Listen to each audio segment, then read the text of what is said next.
caso, bueno, de lesa humanidad contra Blaquier. Sí, Nati, recordemos Carlos Pedro Blaquier, empresario emblemático, dueño o uno de los dueños del grupo Ledesma aquí de Jujuy, ha sido nuevamente puesto en un juicio por lesa humanidad que estaba frenado, pero para detalles sobre el mismo ya estamos en comunicación con Pablo Pelazo. Él fue fiscal, o sí, fue fiscal, ahora nos va a contar por qué digo fue, de la causa de lesa humanidad que se sigue contra Blaquier y otros, y actualmente trabaja en la Procuraduría de Crímenes contra la Humanidad. Hola Pablo, buenas tardes, Gastón te saluda. ¿Qué tal? Buenas tardes. Bien, gracias por atendernos. Pablo, queríamos, bueno, conversar con vos sobre este tema que es, bueno, volvió a ser noticia la semana pasada.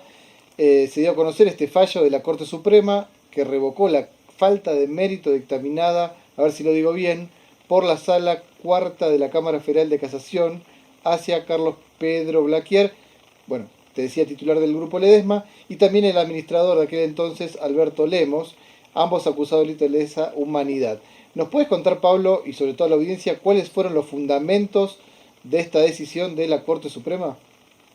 Bien, sí, es tal cual como lo dijiste. Lo que hizo la Corte Suprema fue revocar esa falta de mérito dictada por la casación. Lo que pasó, mejor dicho, fue que la casación nunca tuvo, ni tenía en este caso en particular, las facultades para intervenir en esa causa en la forma en la que lo hizo. La irregularidad, digamos, fue tan grande que, de hecho, el fallo, aparte de que el fallo lo dice, toma la mayoría, si no te diría todos los argumentos de la Fiscalía para fallar como falló la Corte. En un pasaje, digamos, del fallo dice: se encuentran tan gravemente cuestionadas, digamos, las cláusulas, digamos, las normas del derecho procesal, que el problema exige una consideración inmediata.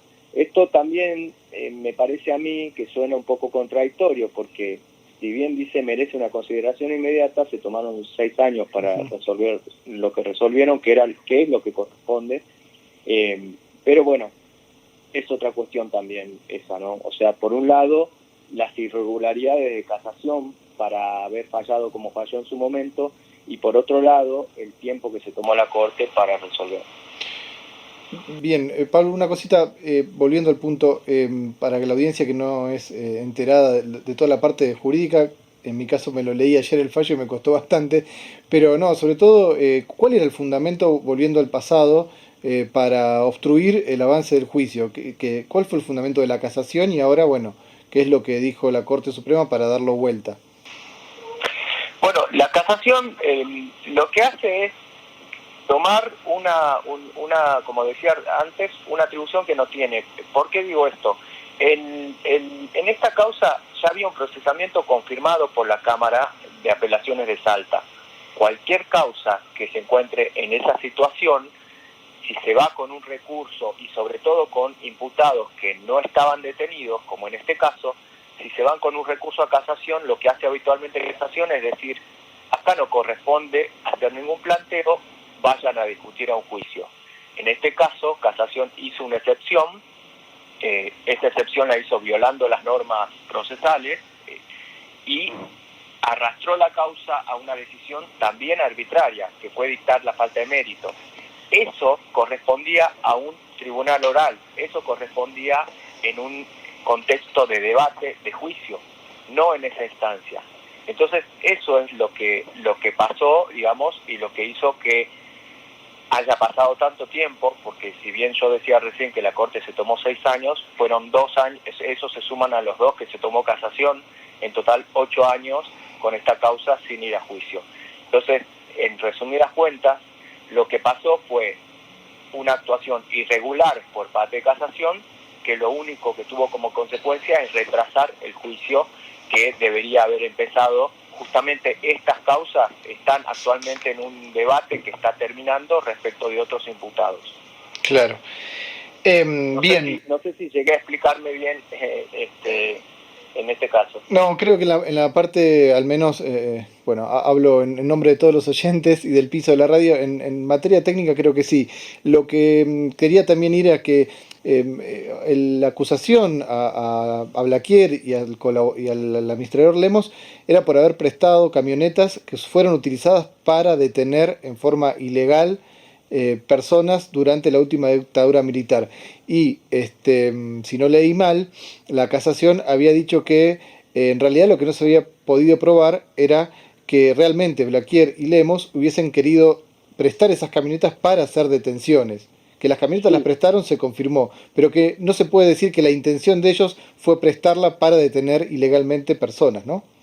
sí, exactamente. Lo que hace Casación una vez que se atribuye esas facultades que digo que no las tiene, no es que yo lo diga, sino que lo dice el código, Claro. entran a discutir una cuestión de fondo. ¿Y cuál es la cuestión de fondo? Justamente si son o no responsables de los delitos de los que se lo acusan. Como la prueba es tan contundente, ellos no pueden, de hecho no lo niegan, y de hecho lo confirman, dicen objetivamente está aprobado el préstamo de las camionetas. Se refieren solo a esa prueba, pero hay un montón de pruebas, Uh-huh. aparte de eso, que es como lo más conocido, digamos, y también evidente, se refieren a eso y dicen que lo que no estaría aprobado hasta este momento sería la voluntad o el conocimiento, digamos, de estas, mejor dicho, el conocimiento de estas personas de para qué se prestaban las camionetas. Entonces, ¿qué pasa ahí? Entran a analizar una cuestión de hecho y prueba que, como decía hace rato, lo debe analizar un tribunal oral. Este análisis, digamos, es inconstitucional porque ningún tribunal de esta instancia tiene inmediatez con la prueba. Eso significa no escucharon a ningún testigo, no admitieron, digamos, ni evaluaron la prueba que se presenta habitualmente cuando se eleva la causa a juicio, en todo juicio, y se discute y se analiza. No lo analizaron, fue todo, digamos, de material de la causa escrita, porque todavía no se pasó a la etapa oral, y resolvieron como resolvieron, con una cuestión también bastante discutible desde el punto de vista doctrinario, digamos, hablando técnicamente, que es esto de el conocimiento o el nivel de conocimiento que tenía de para qué habían sido usadas esas camionetas. Bien. Nati. Hola Pablo, Natalia te saluda. Te quería ¿Qué tal, preguntar, Natalia? que, bueno, este fallo salió con la firma de 3 jueces, Maqueda, Hickton, no sé, Rosati, mientras que Lorenzetti no votó y Rosenkrantz lo hizo en disidencia. Bueno, algo se conoce, ¿no?, del vinculamiento que tiene Rosenkrantz y la esposa también de Rosenkrantz con la familia Blaquier. Este último, ¿en qué fundamentó su voto disidente? Por decirte, sí, es tal como lo dijiste. No votó Lorenzetti y el voto en disidencia de Rosenkrantz se opone, digamos, al voto de la mayoría y confirma lo que resuelve Casación, digamos, o mejor dicho, lo que hace es plantear de que no es una cuestión que deba tratar la Corte. Ahora, para resumírtelo, digamos, o sintetizarte lo que dice Rosenkrantz, en un pasaje del voto de Rosenkrantz dice que no se puede suplir un error con otro error. O sea, Rosenkrantz reconoce que Casación hizo algo que no debía hacer, pero como él sostiene que no estamos ante una cuestión recurrible ante la Corte, esto tiene que quedar así. Bueno. O sea, el argumento es autocontradictorio por un lado, y por otro lado dejaría, digamos, sin resolver y en un limbo esta causa, porque como lo planteó De Luca, que es el fiscal ante la Casación en su recurso, en el fondo lo que hay en resoluciones como esta es un sobreseimiento encubierto. ¿Eso qué significa? Están sobreseyendo a alguien con un disfraz legal, que es la falta de mérito, que es dejar como en un limbo la causa sin que avance hacia el juicio, en este caso, o sin que se determine realmente qué es lo que pasó, ¿no? Claro. Bien. Bueno, Pablo, una más de mi parte. Y tras este fallo de la Corte Suprema, ¿cómo sigue la causa de lesa humanidad que involucra a Blaquier y a Lemos? Bueno, los pasos a seguir, en principio, bueno, es buena la pregunta en el sentido de que la Corte debería haber mandado la causa directamente a Jujuy. Ese es desde mi punto de vista. Uh-huh. Si ellos mismos están hablando de una violación de la celeridad del proceso, de una necesidad de resolver rápidamente esto porque se tratan de causas de lesa humanidad que llevan más de 40 años de producidos los hechos y demás, no podrían o no deberían haber mandado la causa a casación para que se conforme un tribunal, digamos, que no sean las mismas personas que resolvieron de la Sala 4 y posteriormente se mande la causa a Jujuy para que avance. Deberían haber mandado directamente. Entonces, ¿qué pasa? Ahora se van a tener que expresar los jueces de la Sala 4 en relación a la resolución de la Corte, y entiendo yo que deberían hacerlo lo más rápido posible y enviarla a Jujuy para que se eleve a juicio, como está justamente pasando ahora con la causa que están, y ustedes que participan y conocen, digamos, de las causas de lesa humanidad en Jujuy, saben que ya está terminando ese proceso actualmente. Claro. Digo, el proceso en relación a otros imputados. Bien. Bueno, Nadia va con la última, Pablo. Sí, hola Pablo. Yo quería hacer la pregunta del millón. ¿Por qué no fue imputada la legítima heredera del Grupo Ledesma, Nelly Arrieta de Blaquier? Bueno, desde el punto de vista legal, digamos, si bien esa persona era, como dijiste, la heredera y quizás dueña de parte del patrimonio, las personas que ejercieron funciones de decisión respecto del préstamo de las camionetas, en términos legales sería de la participación en los hechos, ella no se encontraba, digamos, entre ese grupo de personas. De hecho, los accionistas y dueños probablemente, digo probablemente porque no me estoy acordando ahora el nombre de todos ellos, Claro. No era solamente Blaquier, eran otras personas, pero tampoco habían elementos que puedan acreditar o probar que tuvieron una decisión concreta en relación a los hechos. Sí, con estas personas y también con otras que fallecieron. Como te doy un ejemplo, por ejemplo, Paz. Claro. Bien. Muy bien.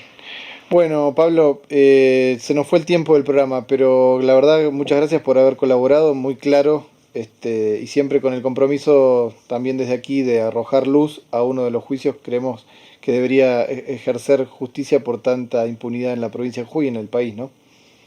Sí. Esta causa, digamos, aparte de lo que decís, también, digamos, tiene una cuestión interesante que sería un antecedente importante, o es un antecedente importante en términos de, que también lo dijo el fiscal en su recurso, en términos de poder determinar hasta qué punto personas civiles, en este caso empresarios, participaron o no de lo que fue esa embestida, digamos, en ese momento de la historia del país en contra de tanta gente, sobre todo trabajadores de nuestra Argentina, ¿no? Muy bien, así es. Hay que seguir con la pelea por la justicia. Te agradecemos mucho la comunicación, Pablo. No, a ustedes. Un saludo.